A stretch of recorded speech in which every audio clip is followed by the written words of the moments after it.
Good morning. നമ്മളിന്ന് statistical മെക്കാനിക്സിൻ്റെ രണ്ടാമത്തെ ചാപ്റ്ററിലേക്ക് പോവുകയാണ്, ക്വാണ്ടം സ്റ്റാറ്റിസ്റ്റിക്സ്. അപ്പോൾ കഴിഞ്ഞ ചാപ്റ്ററിൽ പഠിച്ച കാര്യങ്ങൾ ഞാൻ ചെറുതായിട്ടൊന്ന് പറയുന്നു. പാർട്ടിക്കിൾസ് ഡിസ്റ്റിങ്വിഷബിൾ പാർട്ടിക്കിളുണ്ട്, ഇൻഡിസ്റ്റിങ്വിഷബിൾ പാർട്ടിക്കിളുണ്ട്. ഡിസ്റ്റിങ്വിഷബിൾ ആയിട്ടുള്ള പാർട്ടിക്കിൾ ഒബേ ചെയ്യുന്ന സ്റ്റാറ്റിസ്റ്റിക്സിനെ നമ്മൾ ക്ലാസിക്കൽ സ്റ്റാറ്റിസ്റ്റിക്സ് എന്ന് പറയാറുണ്ട്. അപ്പോൾ അങ്ങനെയുള്ള പാർട്ടിക്കിൾസിൻ്റെ അല്ലെങ്കിൽ ആ പാർട്ടിക്കിൾ ഒബേ ചെയ്യുന്ന ഡിസ്ട്രിബ്യൂഷൻ ഫംഗ്ഷനെയാണ് നമ്മൾ മാക്സ്വെൽ ബോൾട്ട്സ്മാൻ ഡിസ്ട്രിബ്യൂഷൻ ഫംഗ്ഷൻ എന്ന് പറയുക. അതിനെപ്പറ്റി നമ്മൾ കുറച്ച് പഠിച്ചിരുന്നു.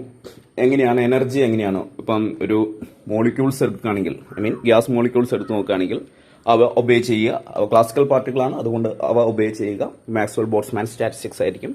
അത് വെച്ച് എങ്ങനെയാണ് അവയിൽ എനർജി ഡിസ്ട്രിബ്യൂട്ട് ചെയ്തിരിക്കുക, എങ്ങനെയാണ് അതിൻ്റെ ആവറേജ് എനർജി കണ്ടുപിടിക്കുക, എങ്ങനെയാണ് വെലോസിറ്റി ഡിസ്ട്രിബ്യൂട്ട് ചെയ്തിരിക്കുക, വെലോസിറ്റിയിൽ നിന്ന് തന്നെ എങ്ങനെയാണ് RMS വെലോസിറ്റി കണ്ടുപിടിക്കുക, മോസ്റ്റ് പ്രോബബിൾ വെലോസിറ്റി കണ്ടുപിടിക്കുക, മീൻ വെലോസിറ്റി കണ്ടുപിടിക്കുക എന്നൊക്കെ നമ്മൾ കഴിഞ്ഞ ചാപ്റ്ററിൽ വൃത്തിയായിട്ട് പഠിച്ചിട്ടുള്ളതാണ്. അപ്പോൾ അതിൻ്റെ കൂടെ ഒരു കാര്യം കൂടി പറഞ്ഞിരുന്നു.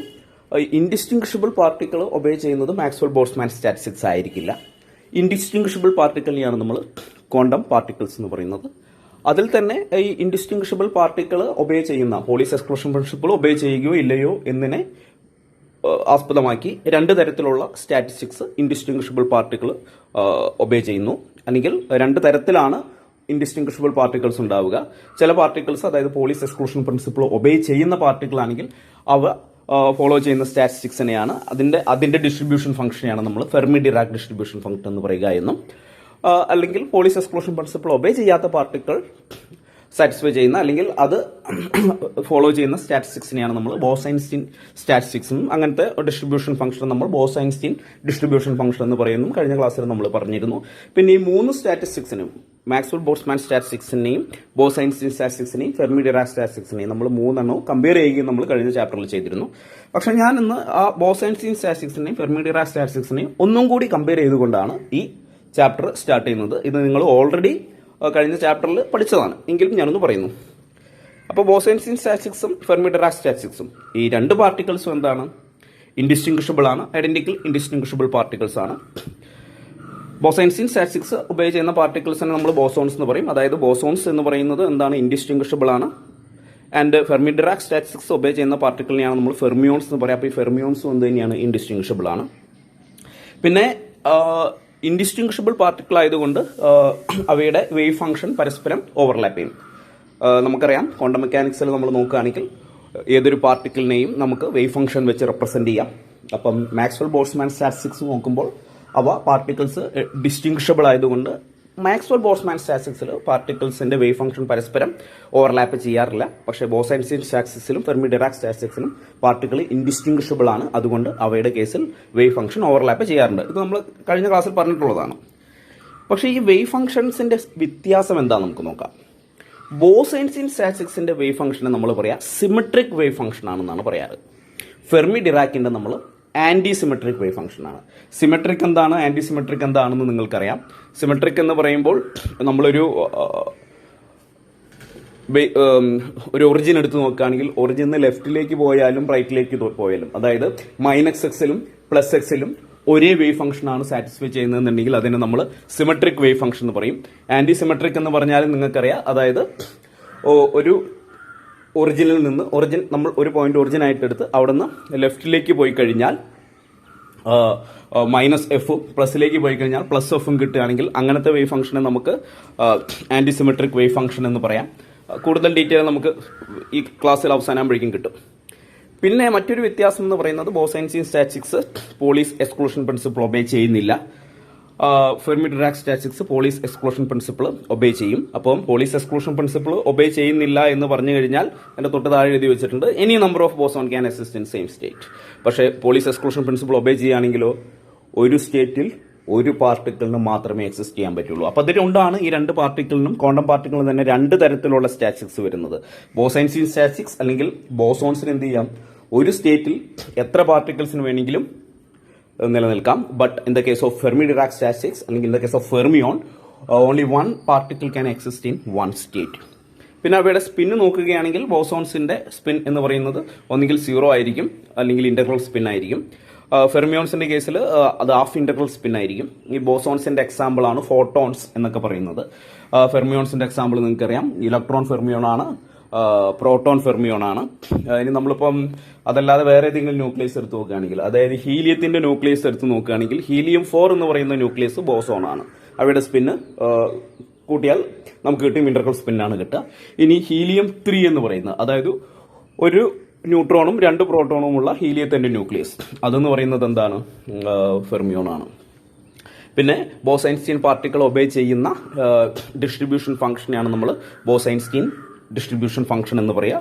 അത് നമ്മൾ കഴിഞ്ഞ പ്രാവശ്യം പഠിച്ചിരുന്നു. ഒന്നും കൂടി ഞാൻ അവിടെ എഴുതിയിരിക്കുന്നു. F of B at the energy epsilon that is equal to 1 by E raise to alpha plus epsilon by K T -1. അടുത്തത് ഫെർമി ഡിറാക് ഡിസ്ട്രിബ്യൂഷൻ ഫംഗ്ഷൻ ആണ്. അത് ഫെർമിയോൺസ് ഒബേ ചെയ്യുന്ന സ്റ്റാറ്റിസ്റ്റിക്സ് ആണ്. So that distribution function F of F D at energy epsilon that is equal to 1 by E raise to alpha plus epsilon by K T +1. ഇതാണ് 2 distribution function. ഇനി നമ്മൾ ഇത് ഞാൻ പറയാനുള്ള കാരണം, നിങ്ങൾ ഇത് കഴിഞ്ഞ ക്ലാസ്സിൽ ഓൾറെഡി പഠിച്ച കാര്യങ്ങളാണ്, കഴിഞ്ഞ ചാപ്റ്ററിൽ. ഇത് പറയാനുള്ള കാരണം നമുക്ക് അടുത്ത സ്ലൈഡിൽ നിന്ന് പറയാം. അതായത് നമ്മുടെ കയ്യിൽ ഒരു സിസ്റ്റം ഉണ്ട്. ആ സിസ്റ്റത്തിന് 2 പാർട്ടിക്കിളും ഉണ്ട്, 2 സ്റ്റേറ്റും ഉണ്ട്. അപ്പം അങ്ങനെയാണെന്നുണ്ടെങ്കിൽ എങ്ങനെയായിരിക്കും ഈ 3 മാക്സ്വെൽ ബോൾട്സ്മാൻ സ്റ്റാറ്റിസ്റ്റിക്സും ബോസ്-ഐൻസ്റ്റീൻ സ്റ്റാറ്റിസ്റ്റിക്സും ഫെർമി ഡിറാക് സ്റ്റാറ്റിസ്റ്റിക്സും ഒബേ ചെയ്യുന്ന പാർട്ടിക്കിൾസിന്റെ വേവ് ഫംഗ്ഷൻ എങ്ങനെയായിരിക്കും നമുക്കൊന്ന് നോക്കാം.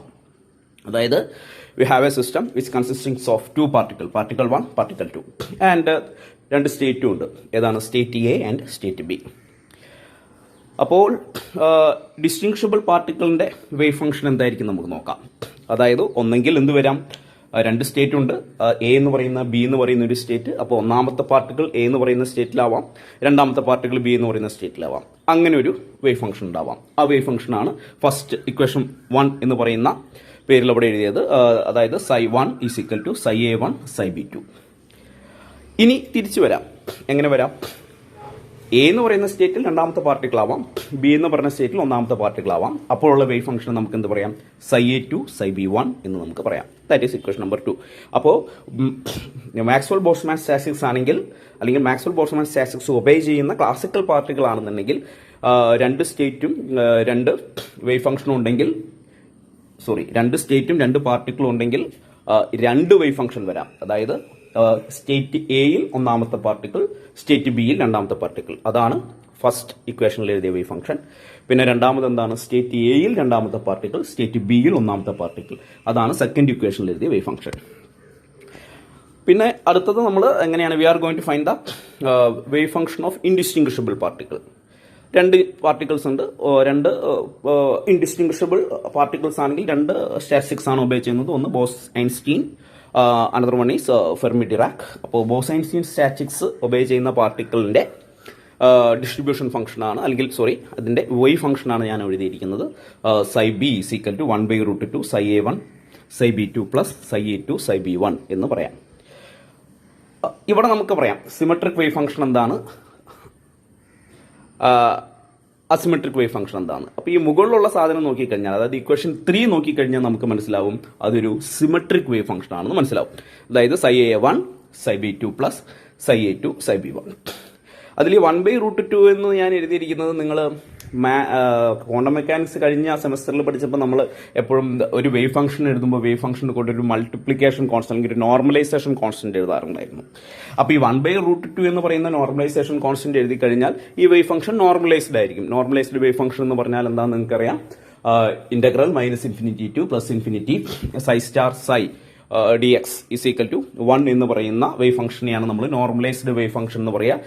അതിപ്പോൾ അവിടെ ഉണ്ടാകുന്ന ഒരു കോൺസ്റ്റന്റിനെയാണ് നമ്മൾ നോർമലൈസേഷൻ കോൺസ്റ്റന്റ് എന്ന് പറയുക.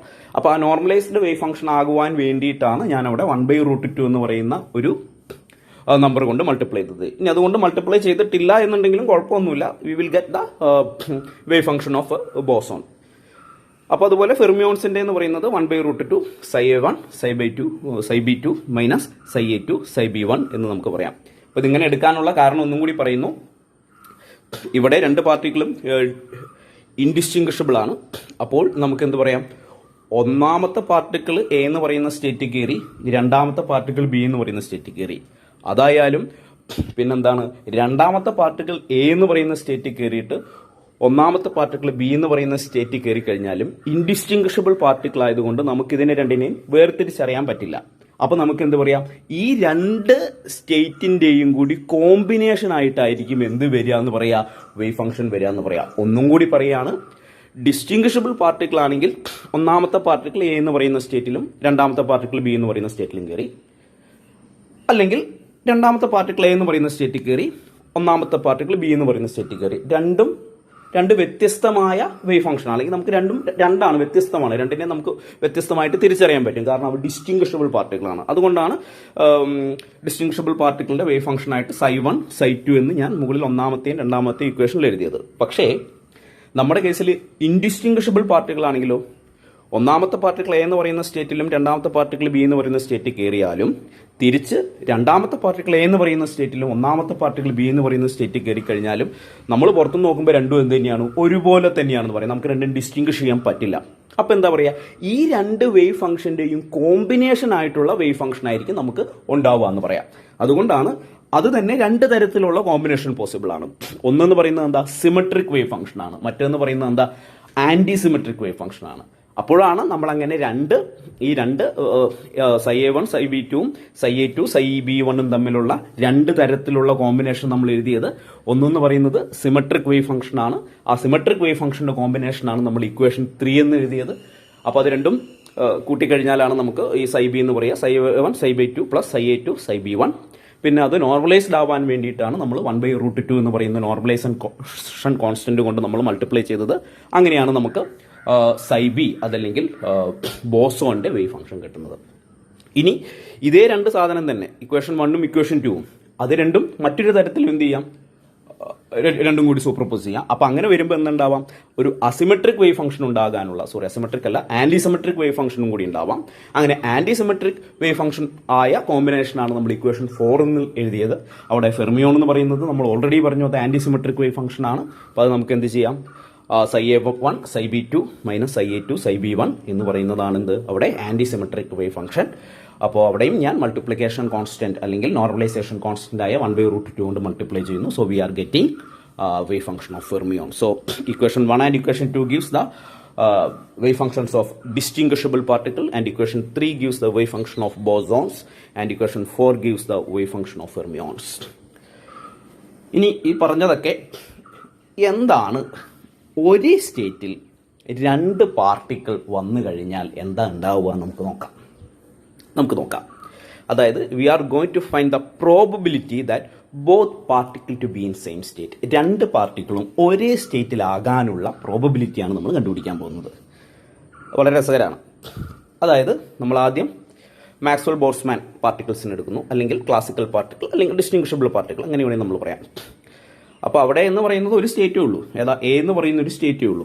ആ സ്റ്റേറ്റിൽ തന്നെയാണ് ഒന്നാമത്തെ പാർട്ടിക്കിളും രണ്ടാമത്തെ പാർട്ടിക്കിളും. അപ്പോൾ നമുക്കതിൻ്റെ വേവ് ഫംഗ്ഷനെ നമുക്ക് ψa1 ψa2 എന്ന് നമുക്ക് എഴുതാം. അതായത് രണ്ടിൻ്റെ സ്റ്റേറ്റ് എ ആണ്, പാർട്ടിക്കിൾ എന്ന് പറയുന്നത് 1 in 2 ആണ്. So we can write the ψm. അത് മാക്സ്വെൽ ബോൾട്സ്മാൻ ആയതുകൊണ്ട് ഞാൻ താഴെ എം എന്ന് ഒരു സബ്സ്ക്രിപ്റ്റ് കൊടുത്തു എന്നുള്ളൂ.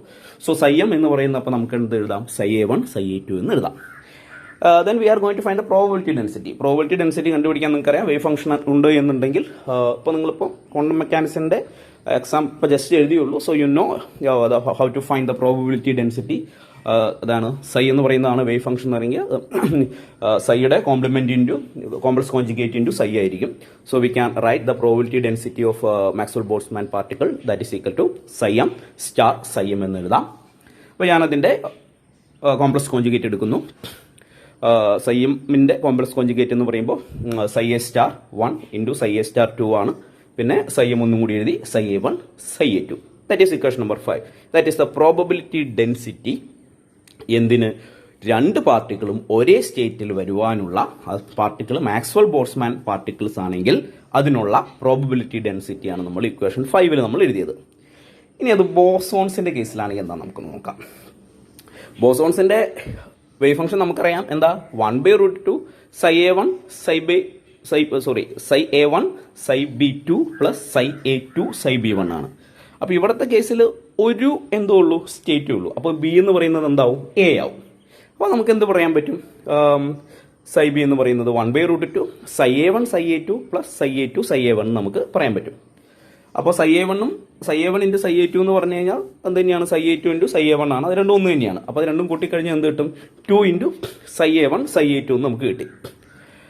So the psi B is equal to we will call that is equal to 2/√2 psi A one psi A two നമുക്ക് കിട്ടും. 2/√2 എന്ന് പറയുന്നത് √2 ആണ്. So we will get psi B is equal to √2 psi A one psi A two നമുക്ക് കിട്ടും. So that is the wave function of bosons. എന്തിന്? രണ്ട് പാർട്ടിക്കിളും ഒരേ സ്റ്റേറ്റിലാണ് എന്നുണ്ടെങ്കിൽ അപ്പോഴുള്ള ബോസോൺസിന്റെ വേവ് ഫംഗ്ഷൻ ആണ് നമ്മൾ സൈ ബി എന്ന് നമ്മൾ എഴുതിയത്. Then we are going to find the probability density. Probability density കണ്ടുപിടിക്കാനാണ് പോകുന്നത്. എങ്ങനെ കണ്ടുപിടിക്കുക? Psi B star into psi B isn't it. അതായത് ഇതിന്റെ എന്ത് ചെയ്യുക? ഒന്ന് കോംപ്ലക്സ് കോഞ്ചുഗേറ്റ് എടുത്തിട്ട് അതിനെ കൊണ്ടൊന്ന് മൾട്ടിപ്ലൈ ചെയ്യാം. അപ്പോൾ √2ന്റെ കോംപ്ലക്സ് കോഞ്ചുഗേറ്റ് √2 ആണ്. അപ്പോൾ √2 into psi A star 1 psi A star 2 into √2 into psi A 1 psi A 2 എന്ന് കിട്ടും. അപ്പോൾ √2 ഇൻറ്റു √2 2 ആണ്. അത് ഞാൻ പുറത്തെടുത്തു. So that is equal to 2 into psi A star 1 into psi A star 2 into psi A 1 psi A 2 എന്ന് കിട്ടും. നമുക്ക് നോക്കാം. Psi A star 1 psi A star 2 into psi A 1 psi A 2 എന്ന് പറഞ്ഞാൽ ഇക്വേഷൻ 5 അനുസരിച്ച് എന്താണ്? Psi M star psi M ആണ്. ഈ psi M star psi M എന്ന് വെച്ചാൽ എന്താ? മാക്സ്വെൽ ബോൾട്സ്മാൻ പാർട്ടിക്കിളിന്റെ പ്രോബബിലിറ്റി ഡെൻസിറ്റി ആണ്. അപ്പോൾ നമുക്ക് psi B star psi B എന്ന് പറയുന്നതിന് 2 into psi M star psi M എന്ന് നമുക്ക് എഴുതാം. അതായത് എന്താ? Psi B star psi B is equal to 2 into psi M star psi M എന്ന് വെച്ചാൽ എന്താ? Psi B star psi B എന്ന് വെച്ചാൽ എന്താ? Probability density of boson. എന്തിന്റെ പ്രോബബിലിറ്റി ഡെൻസിറ്റി? രണ്ട് പാർട്ടിക്കിൾ ഒരേ സ്റ്റേറ്റിൽ വരാനുള്ള probability density. Psi M star psi M എന്ന് വെച്ചാൽ എന്താ? രണ്ട് പാർട്ടിക്കിളും ഒരേ സ്റ്റേറ്റിൽ വരുവാനുള്ള മാക്സ്വെൽ ബോൾട്സ്മാൻ പാർട്ടിക്കിളിന്റെ പ്രോബബിലിറ്റി ഡെൻസിറ്റി. അപ്പോൾ അതിൽ നിന്ന് നമുക്ക് എന്താ മനസ്സിലാവുക? Probability for two bosons to occupy in same state is twice that of distinguishable particle. അതായത് ഡിസ്റ്റിങ്വിഷബിൾ പാർട്ടിക്കിൾ ഒരേ സ്റ്റേറ്റിൽ രണ്ട് പാർട്ടിക്കിൾ ഉണ്ടാകാനുള്ളതിനേക്കാളും രണ്ടിരട്ടിയാണ് ബോസോൺസിന്റെ കേസിൽ രണ്ട് പാർട്ടിക്കിൾ ഒരു സ്റ്റേറ്റിൽ ഉണ്ടാകാനുള്ള പ്രോബബിലിറ്റി. അത് വളരെ ഇമ്പോർട്ടൻ്റ് ആണ്. അത് ചിലപ്പോൾ എക്സാമിന് ചോദിക്കാറുണ്ട്. അതായത് ബോസോൺസിന്റെ കേസിൽ ഒരേ സ്റ്റേറ്റിൽ തന്നെ പാർട്ടിക്കിൾ ഉണ്ടാകാനുള്ള സാധ്യത വളരെയധികമാണ്. ഇനി നമുക്ക് ഫെർമിയോന്റെ കേസിൽ നമുക്ക് നോക്കാം. ഫെർമിയോന്റെ കേസിൽ ഓൾറെഡി നോ എന്താണ് സൈ എഫ് എന്നുള്ളത് 1/√2 psi A 1 psi B 2 minus psi A 2 psi B 1 എന്ന് നമ്മൾ എഴുതി. ഇക്വേഷൻ 4. അപ്പോൾ ഇവിടെ ഒരു സ്റ്റേറ്റേ ഉള്ളൂ. ബി എന്ന് പറയുന്നത് എ ആയി. So we can write psi F എന്ന് പറയുമ്പോൾ 1/√2 psi A 1 psi A 2 minus psi A 2 psi A 1. അതായത് സൈ എ 1 സൈ എ 2 എന്ന് പറഞ്ഞാലും സൈ എ 2 സൈ എ 1 എന്ന് പറഞ്ഞാലും ഒന്ന് തന്നെയാണ്. അപ്പോൾ സൈ A 1 psi A 2 minus psi A 2 psi A 1 എന്തായി? 0 ആയി. അതായത് സൈ എഫ് എന്ന് പറയുന്നത് എന്തായി? 0 ആയി. അതായത് പ്രോബിലിറ്റി ഡെൻസിറ്റി എന്ന് പറയുന്നത് എന്താ? സൈ എഫ് സ്റ്റാർ സൈ എഫ് ആണ്. അതും എന്തായി? 0 ആയി. അതിന്റെ അർത്ഥം എന്താ? Probability density. എന്തിന്റെ പ്രോബിലിറ്റി ഡെൻസിറ്റി? ഫെർമിയോൺസ് രണ്ട് പാർട്ടിക്കിൾ ഒരു സ്റ്റേറ്റിൽ കാണാനുള്ള പ്രോബിലിറ്റി ഡെൻസിറ്റിയോടെ എന്താ? 0 ആണ്. അതായത് എന്താ നമുക്ക് പറയാൻ പറ്റുക? No two fermions can exist in one state. അവിടെ 1 എന്ന് ഞാൻ എഴുതിയിട്ടില്ല, ഒന്ന് എഴുതണം. No two fermions can exist in same state. അപ്പോൾ ഇതിൽ നിന്ന് നമുക്ക് എന്താ മനസ്സിലാകുന്ന? ബോസോൺസ് ആണെങ്കിൽ ഒരേ സ്റ്റേറ്റിൽ രണ്ട് പാർട്ടിക്കിൾ എക്സിസ്റ്റ് ചെയ്യാനുള്ള സാധ്യത എന്താണ്? ക്ലാസിക്കൽ പാർട്ടിക്കിൾസിന്റെ ഡബിൾ ആണ്. ഫെർമിയോൺസ് ആണെങ്കിലോ ഒരേ സ്റ്റേറ്റിൽ രണ്ട് പാർട്ടിക്കിൾ ഒരിക്കലും എന്ത് ചെയ്യില്ല? എക്സിസ്റ്റ് ചെയ്യില്ല. അത് തന്നെയാണ് ഫെർമി ഡിറാക് അത് തന്നെയാണ് പോളിസ് എക്സ്ക്ലൂഷൻ പ്രിൻസിപ്പിൾ എന്ന് പറയുന്നത്. അപ്പോൾ അതൊന്ന് വായിക്കുക. അപ്പോൾ അതിൽ ഈ probability density for both particle to be in same state എന്ന് പറയുന്നത് ഏതൊക്കെ 1-2 എക്സാമിന് ചോദിച്ച് കണ്ടിട്ടുണ്ട്. ചോദ്യം ഇതായിരിക്കും, ഇങ്ങനെയാണ് ചോദിച്ച് കണ്ടിട്ടുള്ളത്. ബോസോൺസിന്റെ കേസിലാണെങ്കിൽ എന്താണ് അതിന്റെ പ്രോബിലിറ്റി എന്ന് പറയുന്നത് മാക്സ്വെൽ ബോൾട്സ്മാൻ പാർട്ടിക്കിൾസിന്റെ ഡബിൾ ആണെന്ന് പ്രൂവ് ചെയ്യുക. ഓക്കെ, അതാണ് അപ്പോൾ ഇന്ന് എനിക്ക് പറയാനുള്ളത്. ഞാനിന്ന് എടുത്തത് ഇത്രയേ ഉള്ളൂ. എന്താണ് ക്വാണ്ടം സ്റ്റാറ്റിസ്റ്റിക്സ് എടുത്തു. നിങ്ങൾ കഴിഞ്ഞ ചാപ്റ്ററിൽ പഠിച്ച അതേ കാര്യം തന്നെ ബോസ് ഐൻസ്റ്റൈൻ സ്റ്റാറ്റിസ്റ്റിക്സും ഫെർമി ഡിറാക് സ്റ്റാറ്റിസ്റ്റിക്സും ഞാനൊന്ന് കമ്പയർ ചെയ്തു. പിന്നെ